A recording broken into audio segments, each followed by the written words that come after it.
#AskDrJohnWatts అని type చేసి మీ questions అడగండి, తప్పకుండా రిప్లై చేస్తాను. యూజర్ UC4Z, హెయిర్ ట్రాన్స్ప్లాంటేషన్ తర్వాత స్మోకింగ్ చేయొచ్చా?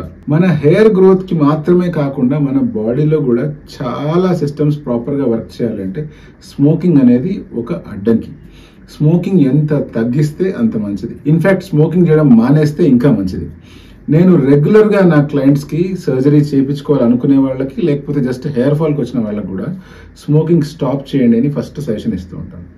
హెయిర్ ట్రాన్స్ప్లాంటేషన్ ప్లాన్ చేస్తున్నప్పుడు దానికంటే ముందు నుంచే స్మోకింగ్ స్టాప్ చేయడం అలవాటు చేసుకోవడం మంచిది. హెయిర్ ట్రాన్స్ప్లాంటేషన్ చేయించిన తర్వాత కూడా నేను స్మోక్ చేస్తాను అంటే వచ్చే నష్టం ఏంటి అంటే, రెగ్యులర్ వ్యక్తులకి ఏదైతే రిజల్ట్ వస్తుంటుందో అది ఫాస్ట్ గా గ్రోత్ కావచ్చు, వాల్యూమినస్ గ్రోత్ కావచ్చు, అవన్నీ కాస్త ఒక స్మోక్ చేసే వ్యక్తికి తగ్గిపోతాయి. అంటే గ్రోత్ తగ్గిపోతుంది, స్లో గ్రోత్ ఉంటుంది, అర్లీ హెయిర్ ఫాల్ కూడా ఉంటుంది.